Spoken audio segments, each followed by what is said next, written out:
గొడవల్లో నుంచి వాటర్ వెళ్తుంటే ఈ చేపల చెరువు ఇచ్చేయడానికి మీరు పైపులు పెట్టారు. ఇప్పుడు ఆ పైపులే మాకు చేపార్థం అయిపోయి ఈ ముంపు వచ్చింది. అటులో నుంచి వాటర్ వచ్చేస్తుంది, మనం ఆపలేకపోతాం. ఇలా జరుగుతుందని అడుగు ఊహించలేదు.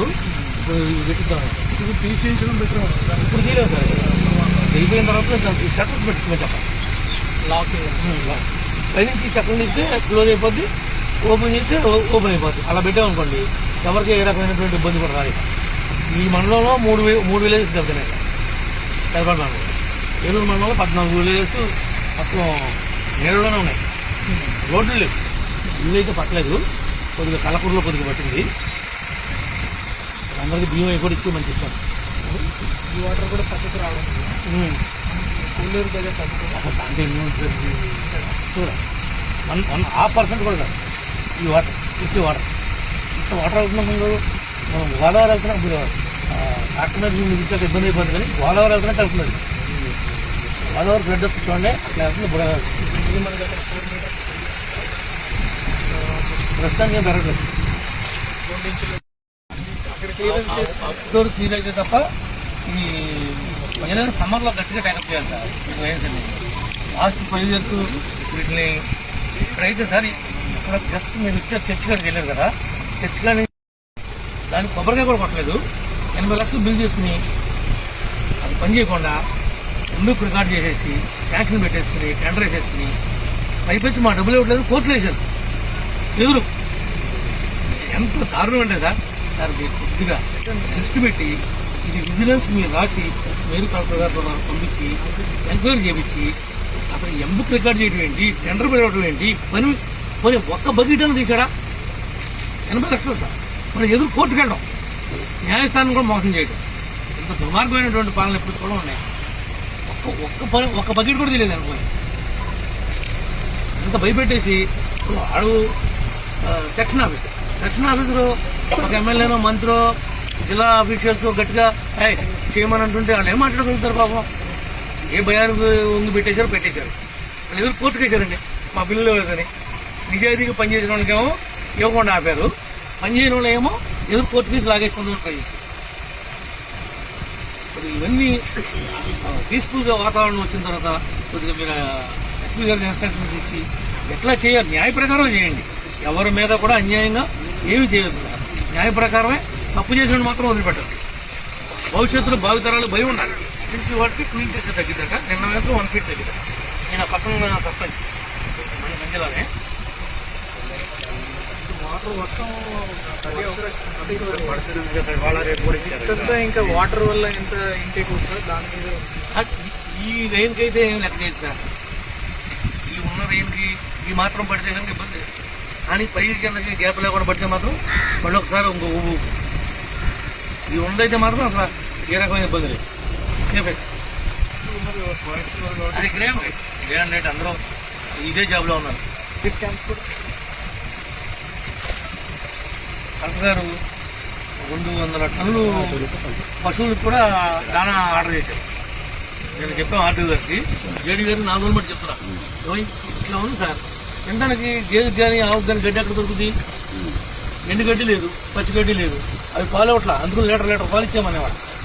ప్రతి ఇంటికి పొద్దున్న 1 లీటర్, సాయంత్రం 1 లీటర్. యానిమల్ క్యాంప్ ఉంటుంది కాదండి, ఫీడే చెప్తున్నాడు. ఈరోజు 10 టన్నులు వస్తుంది సాయంత్రానికి, రాత్రికి డిస్పాచ్. తప్పు పట్టించడం తప్పుగా. గొడవల్లో నుంచి వాటర్ వెళ్తుంటే ఈ చేపల చెరువు ఇచ్చేయడానికి మీరు పైపులు పెట్టారు. ఇప్పుడు ఆ పైపులే మాకు చేపార్థం అయిపోయి ఈ ముంపు వచ్చింది. అటులో నుంచి వాటర్ వచ్చేస్తుంది, మనం ఆపలేకపోతాం. ఇలా జరుగుతుందని అడుగు ఊహించలేదు. ఇప్పుడు పెట్టుతాం. ఇప్పుడు తీసేయించడం బెటర్. ఇప్పుడు తీయలేదు సార్. అయిపోయిన తర్వాత దానికి షట్టర్స్ పెట్టుకుని చెప్పాలి. లాక్ పైనుంచి చక్కలు ఇస్తే క్లోజ్ అయిపోద్ది, ఓపెన్ చేస్తే ఓపెన్ అయిపోద్ది. అలా పెట్టామనుకోండి ఎవరికి ఏ రకమైనటువంటి ఇబ్బంది కూడా రాదు. ఈ మండలంలో మూడు విలేజెస్ దెబ్బతిన్నాయి సార్. తెలపడ మండలం, ఏలూరు మండలంలో 14 విలేజెస్ మొత్తం నీళ్ళలోనే ఉన్నాయి. రోడ్లు లేవు, ఇల్లు అయితే పట్టలేదు. కొద్దిగా కలకూరులో కొద్దిగా పట్టింది. అందరికీ బియ్యం కూడా ఇచ్చి మంచి ఇస్తాను. ఈ వాటర్ కూడా పక్కకు రావడం కూలర్ దగ్గర అంటే చూడ 1% కూడా కాదు ఈ వాటర్. ఇచ్చే వాటర్ ఇంత వాటర్ అవుతున్నా ముందు మనం గోదావరి వెళ్తున్నాం ఇప్పుడు డాక్టర్ మీద మీకు ఇట్లా ఇబ్బంది అయిపోతుంది కానీ గోదావరి వెళ్తున్నట్టు వెళ్తున్నది. గోదావరి బ్లడ్ వస్తుంది చూడండి అట్లా వెళ్తుంది. ఇప్పుడు ఇది మనకి అక్కడ 4 మీటర్స్ ప్రస్తుతానికి ఏం పెరగలేదు. 2 ఇంచులు అక్కడ క్లియరెన్స్ చేసి అవుట్డోర్ క్లీన్ అయితే తప్ప ఇది ఏదైనా సమ్మర్లో గట్టిగా టైనప్ చేయాలి సార్. మీకు ఏంటండి లాస్ట్ 5 ఇయర్స్ వీటిని ఇక్కడైతే సార్ ఇప్పుడు జస్ట్ మీరు వచ్చారు చర్చి కాడికి వెళ్ళారు కదా, చర్చి కాడి దానికి కొబ్బరికాయ కూడా కొట్టలేదు. 80 లక్షలు బిల్ చేసుకుని అది పని చేయకుండా ముందుకు రికార్డ్ చేసేసి శాంక్షన్ పెట్టేసుకుని టెండర్ వేసేసుకుని పైపెచ్చి మా డబ్బులు ఇవ్వట్లేదు కోర్టులో వేశారు.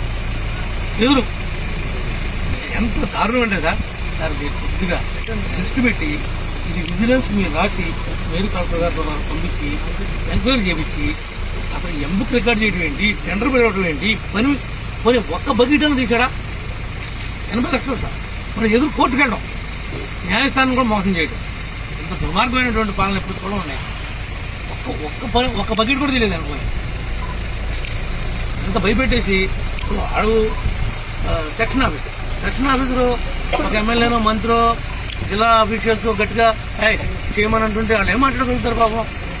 ఏ భయానికి ఉండి పెట్టేశారు వాళ్ళు ఎదురు కోర్టుకు వేశారండి మా బిల్లు లేదని. నిజాయితీగా పనిచేసిన వాళ్ళకేమో ఇవ్వకుండా ఆపారు, పనిచేయని వాళ్ళు ఏమో ఎదురు కోర్టు తీసి లాగేసుకుంటూ ట్రై చేశారు. ఇప్పుడు ఇవన్నీ పీస్ఫుల్గా వాతావరణం వచ్చిన తర్వాత కొద్దిగా మీరు ఎస్పీ గారికి ఇన్స్ట్రక్షన్స్ ఇచ్చి ఎట్లా చేయాలి న్యాయ ప్రకారం చేయండి. ఎవరి మీద కూడా అన్యాయంగా ఏమీ చేయొద్దు. న్యాయ ప్రకారమే తప్పు చేసిన మాత్రం వదిలిపెట్టారు. భవిష్యత్తులో భావితరాలు భయం ఉండాలి. నుంచి వాటికి 2 ఇంచెస్ తగ్గిద్దాక, నిన్న మాత్రం 1 ఫీట్ తగ్గిద్దాక. నేను ఆ పక్కన సర్పంచ్ మన మంజలానే వాటర్ మొత్తం వాళ్ళ రేపు కూడా ఇచ్చారు. ఇంకా వాటర్ వల్ల ఎంత ఇంటేక్ ఉంటుందో దాని మీద ఈ రెయిన్కి అయితే ఏం లెక్క చేయదు సార్. ఈ ఉన్న రెయిన్కి ఈ మాత్రం పడితే కనుక ఇబ్బంది. కానీ పై కిందకి గ్యాప్ లేకుండా పడితే మాత్రం మళ్ళీ ఒకసారి ఇంకో ఊపు. ఈ ఉందైతే మాత్రం అసలు ఏ రకమైన ఇబ్బంది లేదు, సేఫే సార్. అది గ్రేమ్ రేట్ అందరూ ఇదే జాబ్లో ఉన్నారు. క్యాంప్స్ కూడా